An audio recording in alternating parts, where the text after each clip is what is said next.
Артериялық қан қысымы жоғарламау үшін не істеу керек? Каналыма жазыл, қазір айтып өтемін. Жалпы тәжірибелік дәрігер сіздерге бәрін айтады.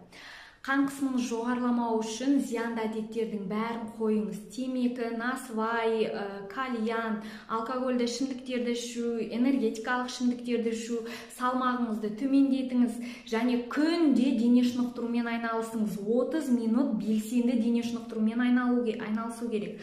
Сонымен қатар қанның құрамында холестерин жоғары болса, оны төмендетуге тырысыңыз.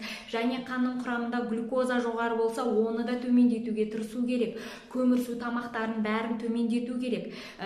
Күнделікті тамағыңызға көкөністерді, жемістерді қосыңыз.